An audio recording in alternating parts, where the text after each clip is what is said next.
Hello అండి. ఈ వీడియోలో ఏడుపాయల వనదుర్గ మాత అమ్మవారి గురించి పూర్తి చరిత్ర ఉంది. అందరూ స్కిప్ చేయకుండా వీడియోని లాస్ట్ వరకు చూడండి. ఈరోజు మేము ఏడుపాయల వనదుర్గమ్మ జాతరకైతే వెళ్ళాము.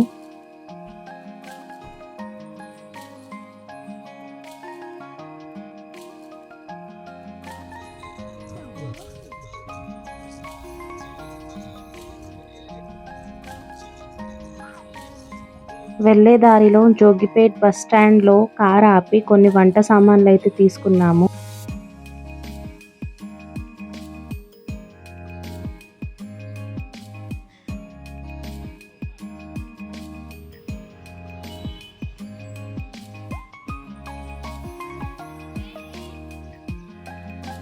జోగిపేట్ నుంచి 15 కిలోమీటర్స్ దూరంలో ఈ ఆలయం అయితే ఉంటుంది. వెళ్ళే దారిలో చాముండేశ్వరి అమ్మవారి టెంపుల్ అయితే ఉంటుంది. ఈ టెంపుల్ కూడా చాలా మహిమగలది. వెళ్ళడానికి చాలా టైం అయితే పట్టింది. పార్కింగ్కి ప్లేస్ అయితే బయటనే పెట్టారు పోలీస్ వారు.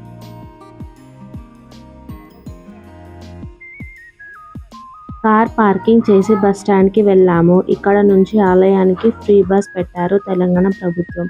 అక్కడ బస్ స్టాండ్లో దిగేసి నడుచుకుంటూ దర్శనానికి అయితే వెళ్ళాము. ఇక్కడ పోలీస్ వారైతే చాలా స్ట్రిక్ట్గా మెయింటైన్ చేస్తున్నారు. హెవీ వెహికల్స్ని లోపలికి ఎంట్రీ చేయట్లేరు.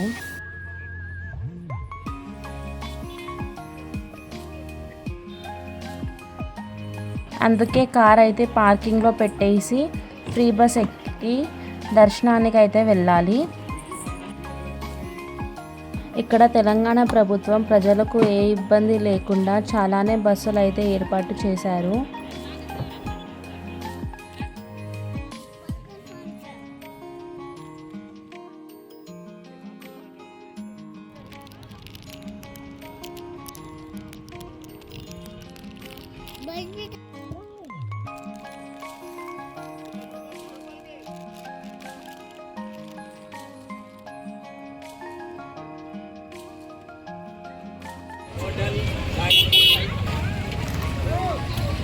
ఆలయానికి వెళ్ళే దారిలో ఇక్కడ చాలానే బొమ్మల స్టాల్స్ అయితే పెట్టారు.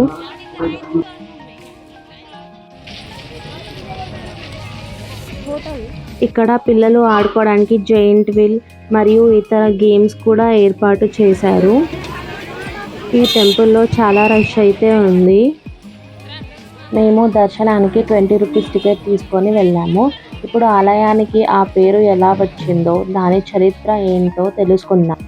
దక్షిణ కాశీగా పిలిచే ఏడుపాయల వనదుర్గమ్మ ఆలయం మెదక్ జిల్లాలోని పాపన్నపేట మండలం నాగ్సాన్పల్లి గ్రామంలో ఏడుపాయల నది ఒడ్డున వెలిసిన పుణ్యక్షేత్రం. వందల ఏళ్ల చరిత్ర కలిగిన ఏడుపాయల వనదుర్గ మాత ఆలయం వెలుగులోకి వచ్చింది. అమ్మవారి దర్శనంతో పాటు పర్యాటక ప్రాంతంగానూ విరజిల్లుతుంది. మన తెలంగాణ ప్రసిద్ధి పుణ్యక్షేత్రంలో ఒక్కటిగా పేరు పొందిన ఆలయం. ద్వాపర యుగంలో పరీక్షిత్ మహారాజు స్వర్పరాజు కాటుకు గురై ప్రాణాలు కోల్పోతాడు. పరీక్షిత మహారాజు కొడుకైన జనమేజయుడు తన తండ్రి మరణానికి కారణమైన సర్పజాతి సంతానాన్ని పూర్తిగా అంతమొందించాలని నిర్ణయించుకుంటాడు.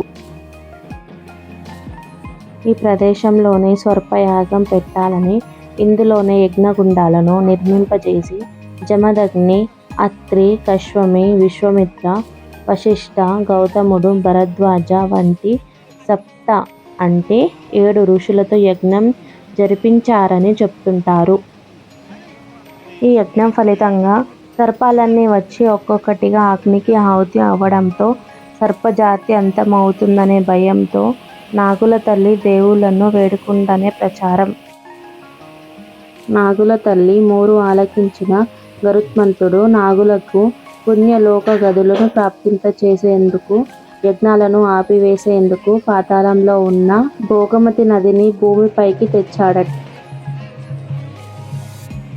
అలా పైకి వచ్చిన భోగమతి నది యజ్ఞస్థలానికి రాగానే 7 పాయలుగా చీలి ప్రవహించిందని, అందులో ఒక పాయ రాతి గుహల్లో వెలిసిన దుర్గామాత పాదాలకు తాకుతూ గోదావరి నదిలో కలిసిందని చెప్తుంటారు. తెలంగాణ, ఏపీ, కర్ణాటక, మహారాష్ట్ర నుంచి భారీగా భక్తులు వస్తుంటారు. ఈ అమ్మవారి దగ్గరికి వచ్చి ఒక నైట్ స్టే చేస్తే మనం కోరుకున్న కోరికలన్నీ నెరవేరుతాయని ఇక్కడ ప్రజల నమ్మకం.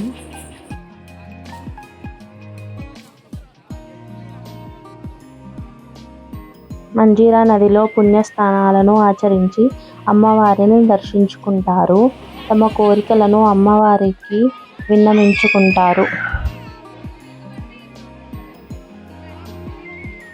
ఇలా నడుచుకుంటూ కొండపైకి వెళ్తే ఆ కొండపైన కూడా చాలా టెంపుల్స్ అయితే ఉన్నాయి.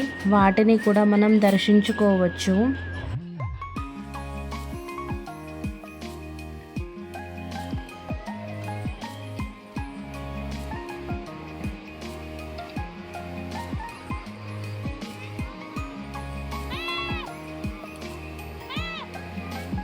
సంతానం లేని వారికి అమ్మవారి ఆలయ ప్రాంగణంలో ఉన్న గుండంలో భార్యాభర్తలు జంటగా మునిగి అమ్మవారిని వేడుకుంటే సంతానం కలుగుతుందని ఇక్కడ నమ్మకం.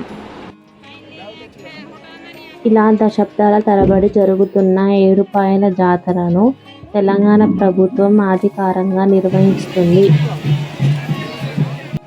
ఇలా దర్శనం చేసుకొని బయటికి వచ్చాక చాలా రకమైన బొమ్మల స్టాల్స్, అలాగే జ్యువెలరీ స్టాల్స్, చిన్నపిల్లలు ఆడుకోవడానికి చాలా వస్తువులు అయితే ఉన్నాయి.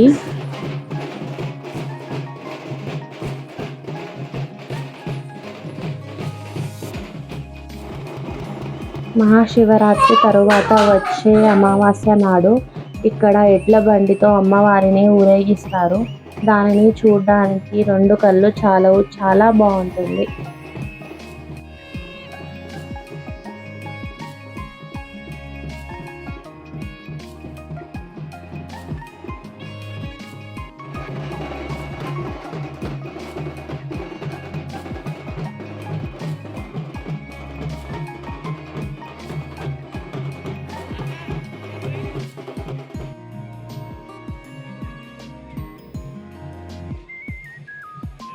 ఇక్కడ రకరకాల స్టాల్స్ అయితే ఉన్నాయి, కానీ రేట్స్ మాత్రం భారీగా చెప్తున్నారు.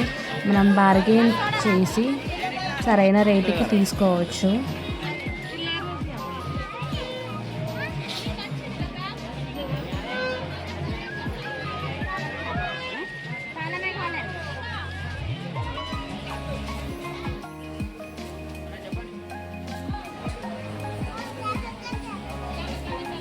చివరికి మేము దర్శనం చేసుకొని మళ్ళీ ఫ్రీ బస్ ఎక్కి కారు పార్కింగ్ దగ్గరికి వెళ్ళాము.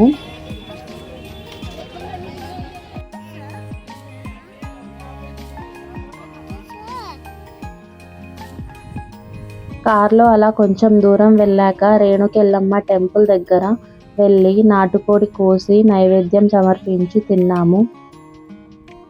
ఈ ఏరియాలో చూడవలసిన టెంపుల్స్ చాలానే ఉన్నాయి. ఇప్పుడు మీరు చూస్తుంది రేణుకెళ్ళమ్మ టెంపుల్. ఈ టెంపుల్ కూడా చాలా మహిమ గలది.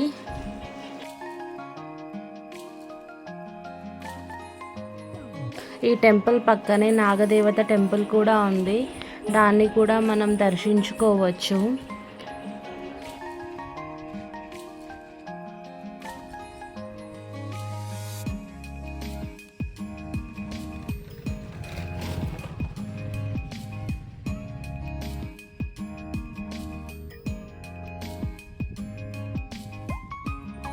ఈ టెంపుల్లో రేణుకెళ్ళమ్మ తల్లి ఇది చాలా కళగా ఉంది.